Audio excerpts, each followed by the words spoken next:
just one big story, isn't it?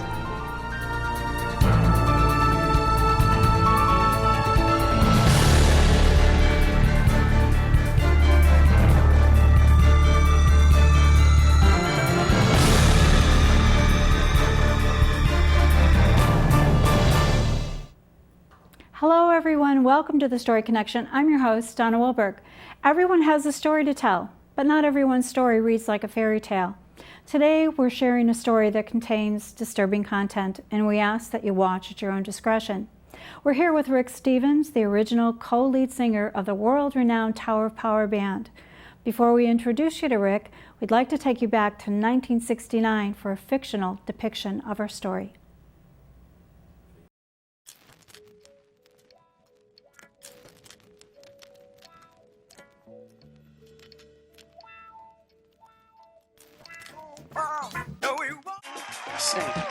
Sing. All right, you got a name? Rick Stevens. And now, the fabulous Tower of Power.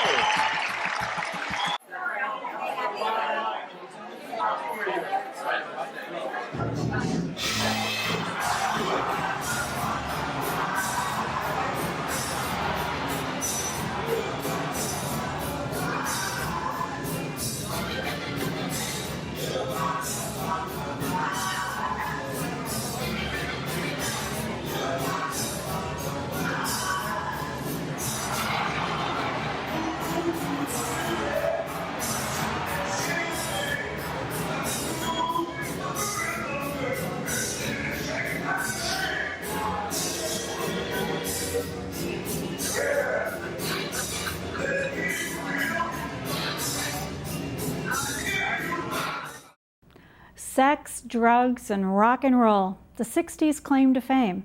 Unfortunately, like many other icon musicians, Rick Stevens fell victim to the times, and drugs became his downfall. It's got everything in there. Heroin, coke, uppers, reds, yellows, China white, Mexican brown, Jamaican weed. It's got everything in there. Go ahead. No judgments here. Mikasa, that's Mikasa.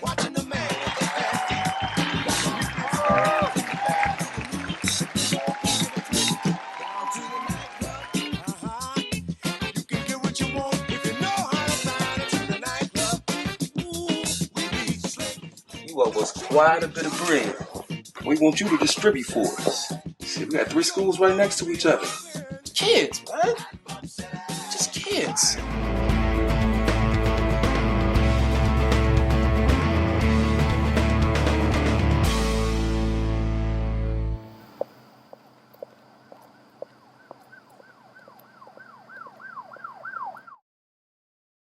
After spending 36 years in prison, Rick has come to grips with his demons and is now traveling the road to redemption. Rick may be remembered for his hit, You're Still a Young Man, but one of his most memorable moments is when he became a free man. Welcome, Rick. It's so nice to have you on the show. My pleasure. Thanks for inviting me. Well, I've been trying to get you on here for a while, so the fact that you're actually here and talking with me today is a real pleasure for me. Well, it's been a long, loving, friendly relationship, and I'm just so pleased to be with you again. Well, thank you. You're welcome. Well, let's start at the beginning. How did you happen to hook up with the Tower of Power? I was in a group with the eventual guitar player that joined the Tower when I did, a group playing down the Bay Area, Peninsula, after hours clubs. And the Tower would, that guitar player was Willie James Fulton. And that brought out a lot of musicians, especially after hour gigs. Everybody came and hung out.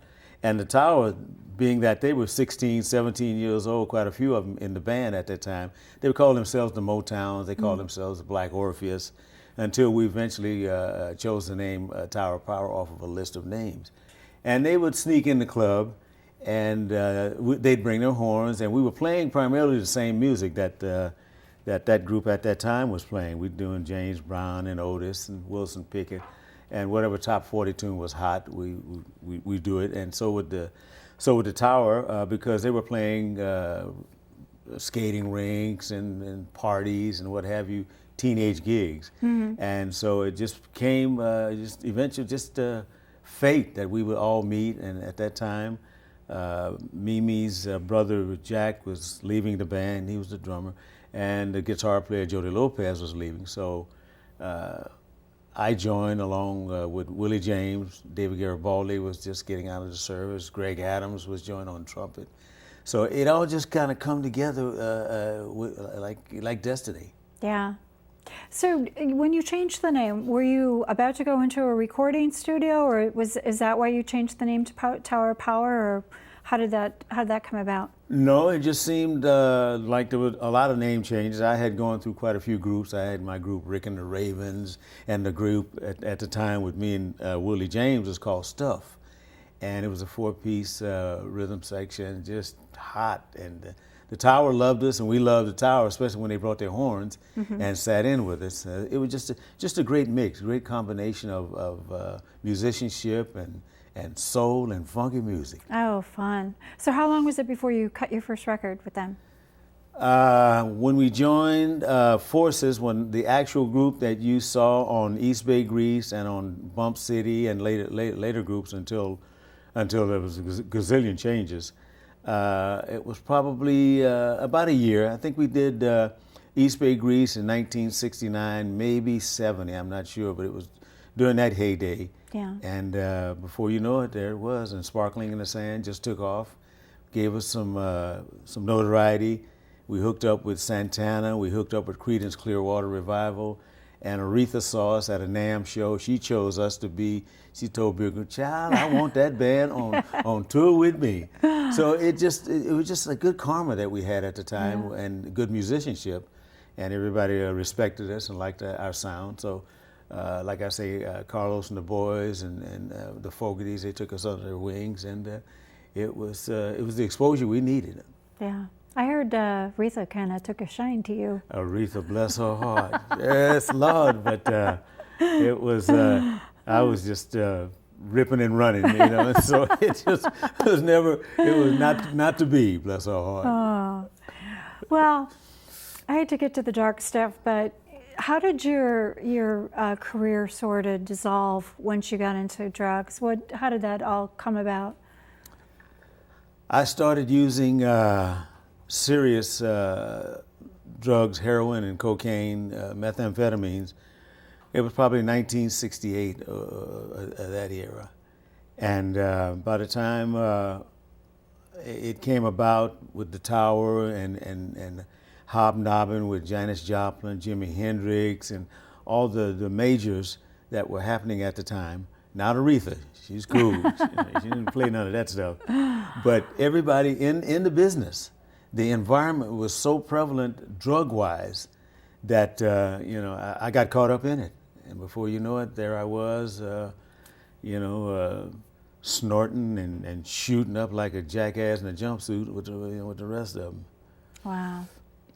So eventually your relationship with the Tower sort of, you weren't making your gigs, what happened? No, I was always making the gigs. It was just, there were a few times we were late, but we always made the gigs. Yeah, eventually. But it just came a point in time where it was just so much chaos, so much drug involved, and so many, ladies and what have you, and it just became so chaotic that I had lost all feeling for the music at that time. There was some internal changes that went down that I didn't like. There was some guys that got excused from the band. I didn't think it was cool. So I stepped away, and they talked me back to coming back in, and I came back in, and that was with eventually Lenny Pickett, who's the Saturday Night Live music director, Chester Thompson on keyboard, Bruce Conti on guitar. And I came back and joined the band, and that became the group that I recorded with on the second album for Warner Brothers called Tower of Power. And eventually Lenny Williams, who I befriended, he took my place in '74. Wow. Yes, Lord. So you're still a young man. Did you write that? we all shared writing and publishing props, and that was on the Bump City album, our first one for Warner Brothers. And as soon as we hit that tune, as soon as we started to rehearse it, we knew we had something there. Just like we knew when we did Sparkling in the Sand. Yeah. Just a great production, and as it came about, we got the word of mouth going of all the clubs we were starting to play. The Keystone and Frenchie's over in the Peninsula and Hayward. And so at some point in time, Bill Graham's people heard about us and sent a producer, David Rubinson, over to check us out at one of the gigs we did. They liked us, and we came to Fillmore, and every Tuesday night they would have auditions. So we did an audition for Bill and the people, and knocked them dead. Just knocked it out the park. And next thing we know, Bill wanted to sign us to a contract, and we went that way, and lasted just the one album. And then after that, we moved on to Warner Brothers. As we were chatting before the show, you were saying that some of the best songs were written just in conversation. That you guys, where you going tonight? Down to the nightclub. Exactly. And next thing you know, you have a song. Yeah. All the cliches, the metaphors, and all the hip kitty, hip city terminology we use with each other. It became a title, and then we just expound and just developed a song, and the music would come along, and it worked. Wow. It worked. Those were the times. Oh, my Lord. Shoot, yeah. What happened to the world that day? Oh. Well, so what happened after you left the band? You're really heavily addicted to drugs. Your life was really kind of spiraling. Yes, it was. Going down the tubes. Yes, it How was. did you got involved with these drug dealers? And do you want to talk about that? Well, they were not the only drug dealers. They were the only ones that were just really getting real psychedelic with me, and I had to confront them. But prior to that, they were just always drug dealers, and I mean, the ladies had their own little goodies too. So we would always meet somewhere after the gig, the after party. And sure enough, there would be a lot of musicians, and everybody had money. And in fact, I remember Robin Williams saying that cocaine's God's way of letting you know you got too much money. so at that time, oh, you Lord have mercy. At that time, it was just so prevalent and so rampant in the business, and the environment was just sex, drugs, rock and roll, like you said, and their little rhythm and blues and.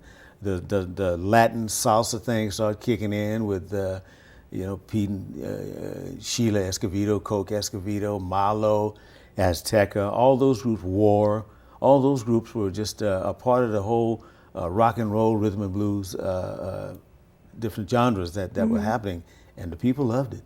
Oh, absolutely. I do remember those days. Yes, I know you do. They're phenomenal.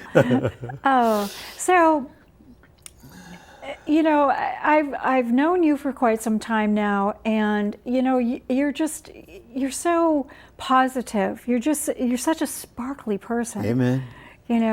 But there had to be a dark side of you that got into the scrapes that you got into, yes, and how you was it the drugs? I mean, you mentioned that you really weren't yourself. That was one of the reasons you kind of lost your passion for music. Sure. So how did you get into that place where you decided enough was enough? Well, anybody that's ever been strung out realizes how strong, how potent those chemicals are, and you become addicted. And it comes a point in time where you just got to have it. It's like sustenance, food, water. You got to have the drugs, and it's a sick existence. But it's the only thing at the time that would just shield me from all responsibility, all really any concerned about anything other than copping and just getting high. And it took its toll on me, and all during the time with the Tower, like I say, from '68 on until I kicked, in county jail in 76, it was all about getting high. Wow.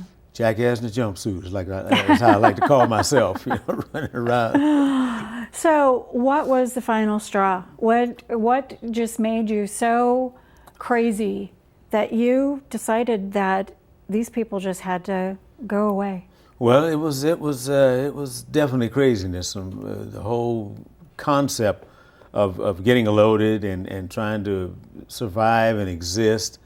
And I met not only these drug traffickers, as I found out they were doing some serious things internationally. Mm-hmm.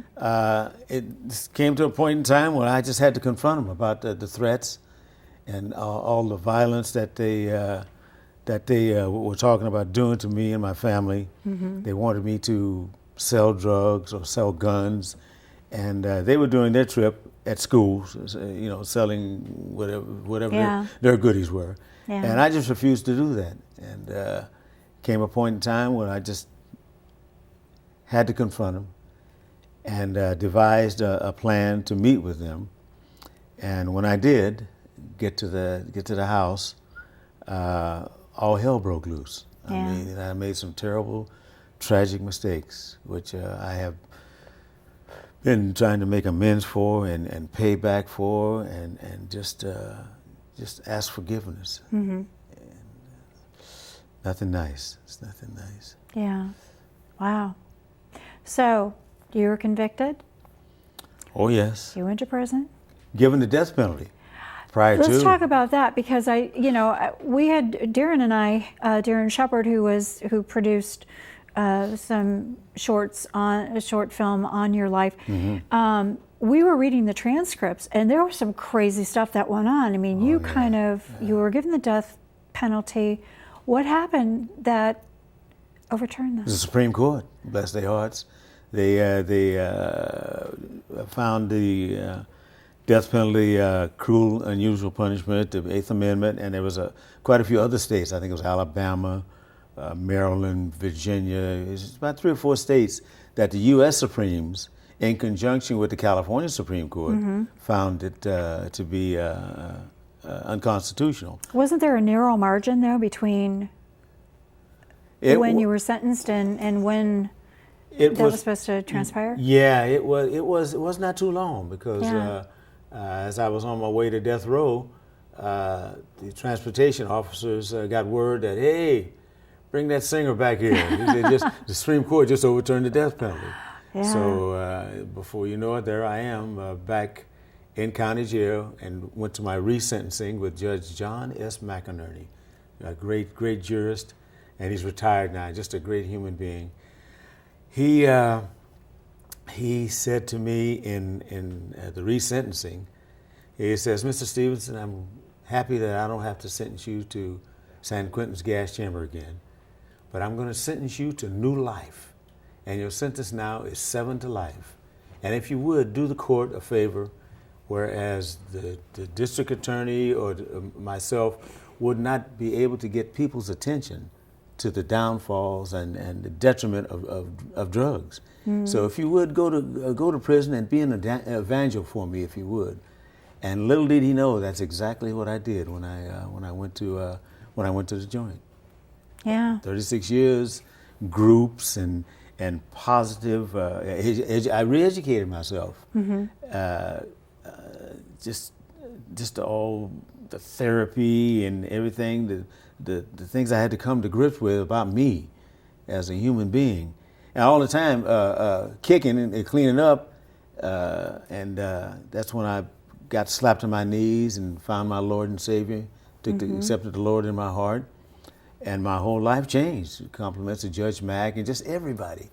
Once the death penalty was over with, the new life, I was sentenced to new life, and changed me. It's changed. Yeah. It's the man you see here today. That's 40 years clean and sober. 40 years clean and sober, Toots. Wow. Well, I commend you, because it's bad enough when you do something wrong anybody does something wrong, you have to pay the consequences. Do the crime, but when you you do do the time. something Yes, that you Lord. just cannot reverse, and that's taking a life, you cannot reverse that.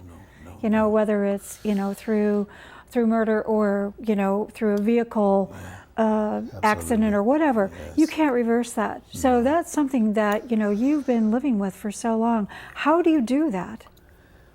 Well, prayer helped me a lot, and I had great family, as you can see here, friends of the court. The guards treated me respectfully, as I was to them, and I could walk the big yard and mingle with whites, blacks, Chicano,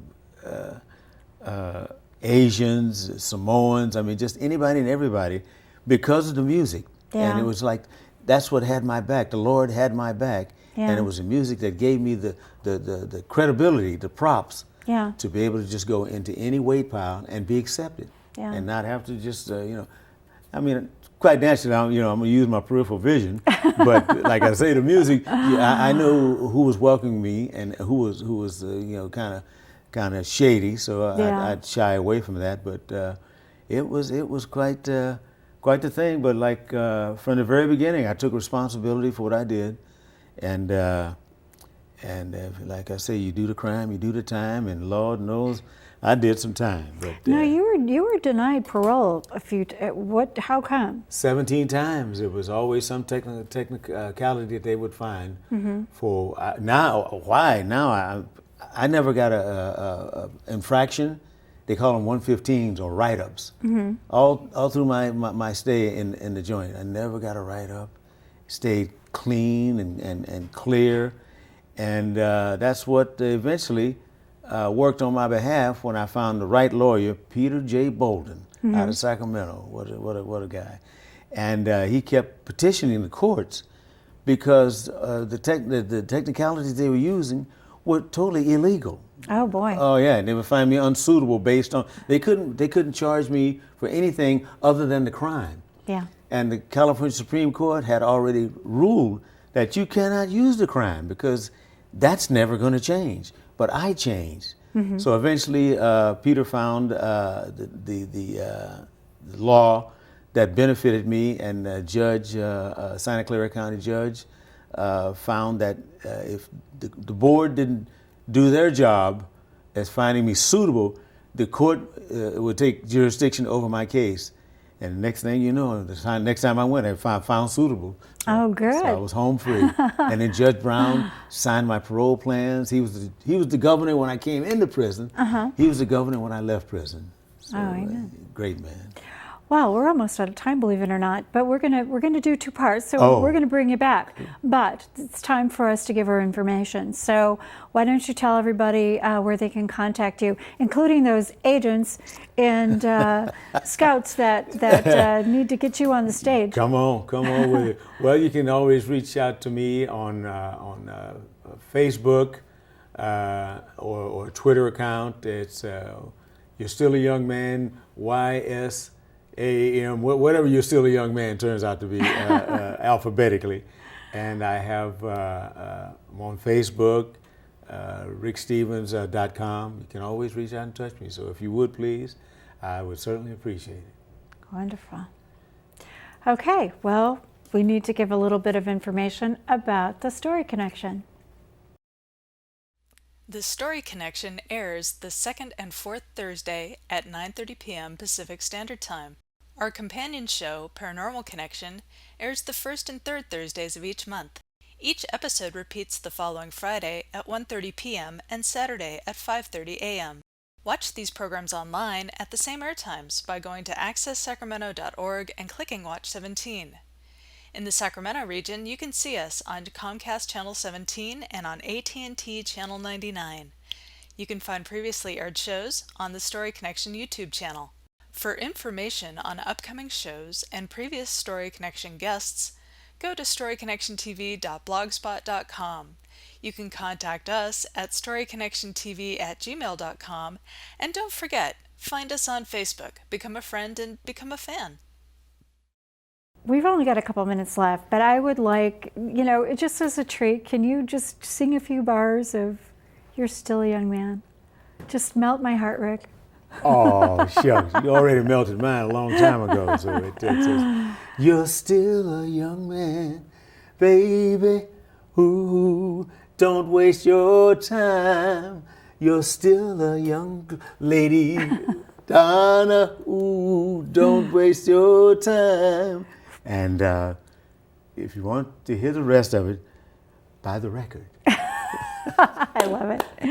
Well, you know what? Those words are just so powerful, aren't they? Yes. And yes. who would have thunk that, 36, 40 years later, you'd be really feeling those My words. signature song, yes. Yeah, absolutely. Our prophetic, yes, love. Yes. Well, we're still going to, talk a little bit more to you. We're going to be doing a part 2. Great.